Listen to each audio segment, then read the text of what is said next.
¿Qué tal? Sean bienvenidos a la Botella del 100. Este juego consiste en girar la botella para que seleccione a uno de los 5 participantes que expondrá brevemente uno de los 6 temas. Cuando todos los temas estén terminados, ¡felicidades! Ganaron el 100. Muy bien, vamos a comenzar. Giramos la botella y la primera participante es Cintia. Muy bien, el tema es conformación de la sociedad humana. Bueno, el desarrollo de nuestra sociedad, se debe a diversos procesos que son tan antiguos como la humanidad misma y su necesidad de una relación comunal para su supervivencia. Desde las primeras sociedades y sus modelos sencillos como el comunismo primitivo, el cambio ha sido muy constante.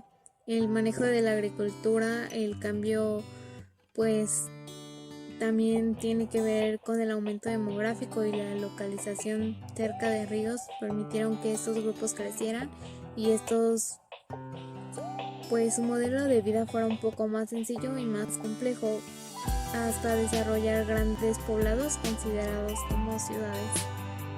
Bueno, la posguerra de la Primera Guerra Mundial vio un cambio político, cultural, económico, social en Europa, Asia y África, e incluso en áreas fuera de las que estaban directamente involucrados. 4 imperios de estos se derrumbaron debido a la guerra y se abolieron países antiguos. También se formaron nuevos, se volvieron a trazar límites, se establecieron organizaciones internacionales y muchas ideologías nuevas y antiguas que se afianzaron en las mentes de las personas. La Guerra Mundial fue un conflicto bélico que se desarrolló entre 1939 y 1945. La guerra involucró 23 países y se desarrolló principalmente en Europa, África, Asia, Oceanía y en los océanos Atlántico y Pacífico. Entre las múltiples causas de la Segunda Guerra Mundial, pues cabe destacar que las ambiciones de Hitler, que buscaba recuperar los territorios perdidos en 1919 y quiso conquistar pues un espacio vital para asegurar el desarrollo de Alemania como primera potencia mundial. La Guerra Fría fue un enfrentamiento político, económico y social, ideológico, militar e informativo, iniciando tras finalizar la Segunda Guerra Mundial, entre el bloque occidental que fue liderado por los Estados Unidos y el bloque del este que fue liderado por la Unión Soviética. La URSS y los Estados Unidos comenzaron a competir por la influencia de América Latina, Oriente Próximo y los estados recién descolonizados de África y Asia. Desde el consumo tenía una gran fuerza y donde se vivieron enfrentamientos tales como la emergencia malaya o la guerra de Indochina.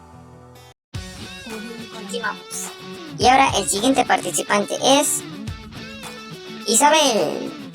Nos dirá modos de producción. Yo les hablaré sobre los modos de producción. Los modos de producción se definen como la forma que tiene el ser humano de obtener diversos tipos de bienes y servicios dependiendo de su contexto social para satisfacer sus necesidades. Algunas de estas son la alimentación, el vestido, la vivienda y los implementos de trabajo. Los modos de producción han sido fundamentales para la construcción y desarrollo de sociedades, ya que son las que permiten la estructuración de las clases sociales. Los modos de producción son el comunismo primitivo, el esclavismo, feudalismo, capitalismo y el socialista. El comunismo primitivo fue la primera forma económica. En este se buscaba principalmente la comida. Se trabajaba de forma natural, no existían las clases sociales y los bienes que se producían se consumían inmediatamente. Algo que también es que no había excedente de trabajo. Con el paso del tiempo, las tribus de los pastores fueron formándose de excedente de ganado, de productos lácteos, carnes, pieles y lana. Con esto surgió una división del trabajo que provocó propiedad privada y con ello la transición del esclavismo. Este generó 2 clases sociales, que eran los amos y los esclavos. Además se consolidó la propiedad privada y con ello incluyó al mismo hombre. De igual manera apareció la moneda. En este momento los medios de producción eran a cargo de los amos y los esclavos. Los esclavos eran adquiridos por medio de la guerra, deudas o por la misma fuerza. El esclavismo fue disminuyendo mientras se destruía el Imperio Romano. Y fueron surgiendo los feudos en donde los hombres trabajaban para producir su propio alimento y de la misma manera venderlo. El feudalismo surge a raíz de la caída del Imperio Romano, lo que significó la pérdida del poder de Estado militar, que fue sustituido por el Estado religioso, que se implantó en casi todas las sociedades, y en este aparecen tres clases sociales, que se vendría dividiendo en señores feudales, siervos, comerciantes. Los comerciantes principalmente eran artesanos que poco a poco adquirieron poder y dan paso a la burguesía mediante la expansión del comercio. El feudalismo se caracterizó por la adquisición del poder de la propiedad privada por parte del señor feudal, quien adquiría varias extensiones de tierra y era dueño de la mano de obra de los siervos, y pese a que se abolió el esclavismo condicionado, el trato que recibían los siervos del señor feudal era cruel y terrible en la mayoría de los casos. La aparición de la Revolución Francesa y la Revolución Industrial marcaron el fin del feudalismo y dieron paso al capitalismo. El capitalismo es la formación basada en la propiedad privada de los medios de producción y la explotación del obrero. Además, en esta fase, el empresario tiene como ley obtener la plusvalía, que vendrían siendo las ganancias de la producción, por lo que se adueña del excedente laboral del obrero. Las clases sociales que existieron acá eran la burguesía y el proletariado. El American Lifestyle fue un modelo de comportamiento que surgió en Estados Unidos. Esta forma de vida pasó por el consumismo, la estandarización social y la creencia de valores democráticos liberales. La sociedad tenía la idea de alcanzar la felicidad por medios materiales. Se convirtió en la salida para olvidar los sucesos de la Primera y la Segunda Guerra Mundial. Vamos con el tercer participante.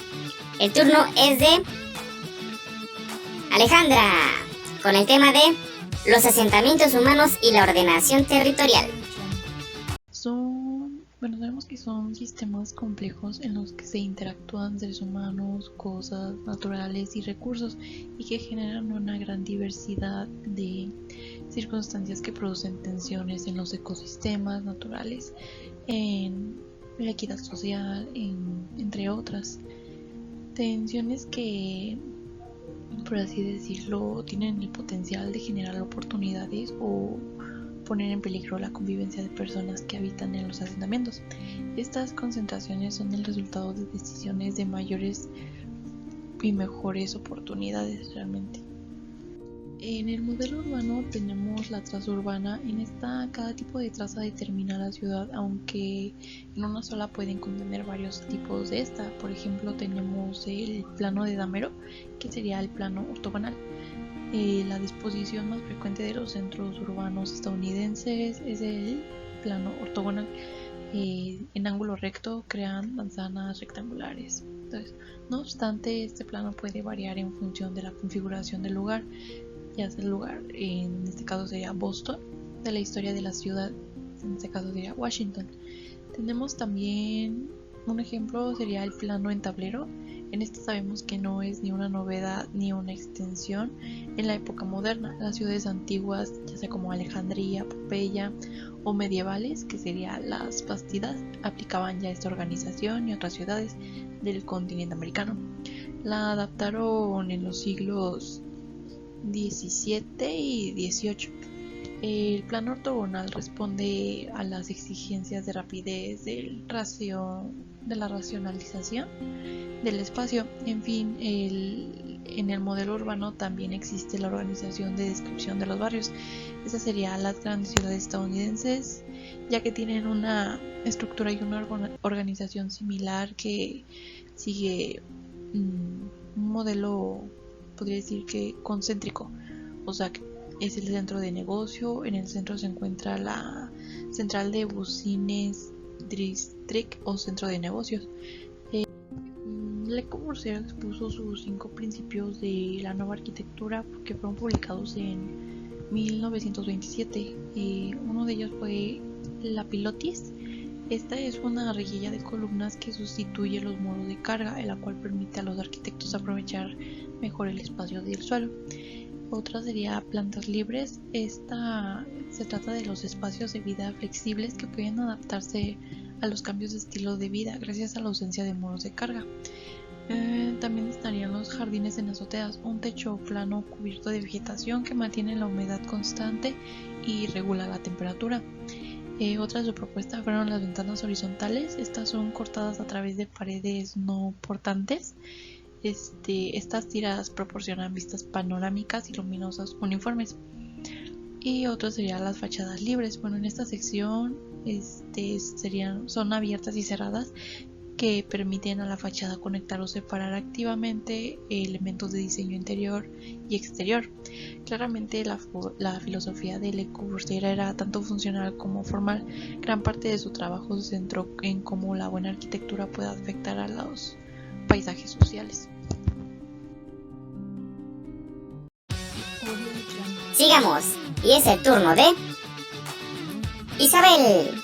Ahora nos dirá expresión artística como reflejo del alma.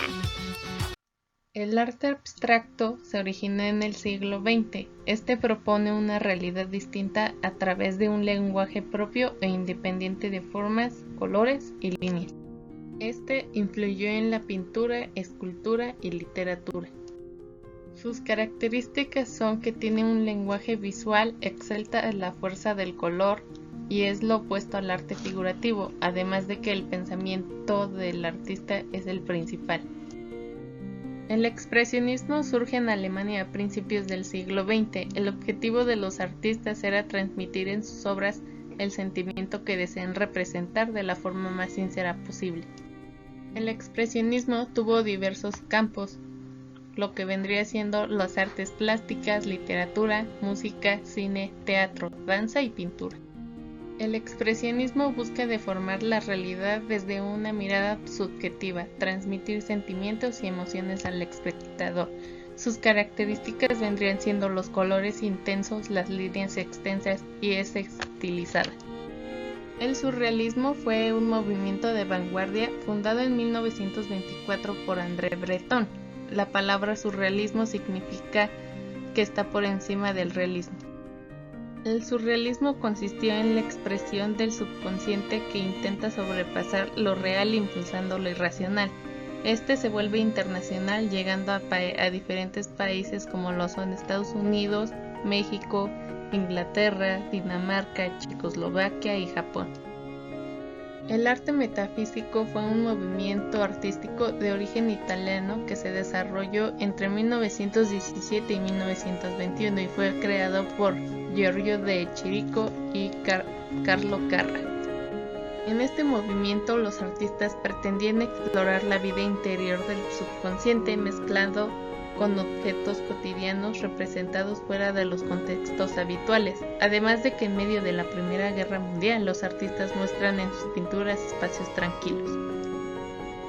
Ya estamos por finalizar. Ahora es el turno de Sara, con el tema de arquitectura como concreción de los ideales y anhelos del hombre.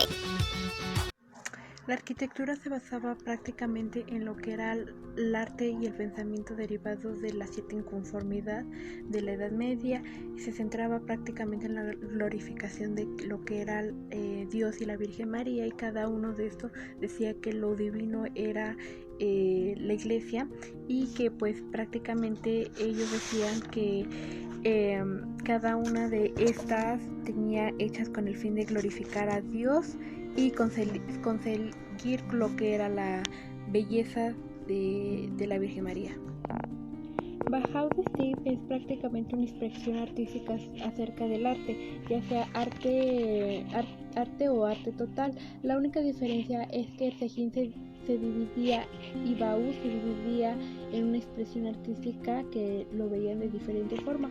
Bauhaus significaba dos partes. Bauhaus significaba lo que era la construcción y Haus la cosa. Prácticamente querían decir que era la confitura expresionista del arte que lograba hacer, y proponía lo que era una nueva ordenación geométrica referente a estos tipos de artes, expresionistas. Tenían diferentes técnicas que referían acerca de las leyes universales que gobernaban la realidad visible. Referente en arquitectura, decían que tenía que conseguir a través de propuestas procedentes de la arquitectura de diferentes ámbitos y diferentes artes que llegaban a esto. En el movimiento moderno prácticamente apareció lo que son las técnicas constructivistas, ejemplo como la libertad de concepción del hierro o el hormigón, y bueno, esas nuevas experiencias tenían que llegar al auge de cada uno de estos arquitectos, y la estación de ellos era el arte como función del hombre acerca de diferentes ámbitos. Referente a brutalismo, racionalismo, funcionalismo, etcétera, cada uno decía que ellos llegaban hacia un principio urbano de cada uno de estos tipos de sociedades, que tenía que ser una forma que seguía la función.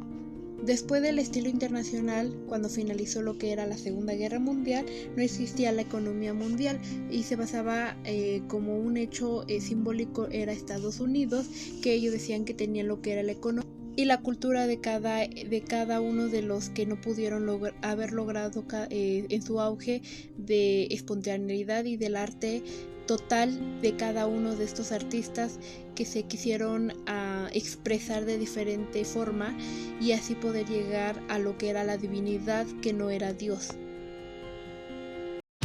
Estamos por terminar y el último participante es Leonel, con el tema de arribo y evolución del movimiento moderno en México.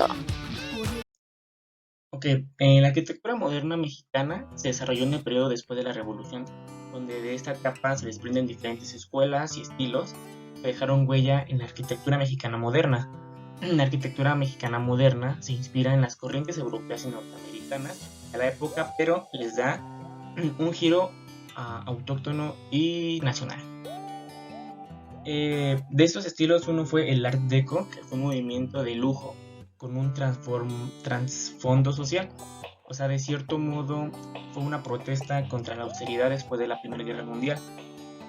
De las características de este estilo fue el uso de vegetales y formas simétricas, tanto en las artes visuales como en la arquitectura.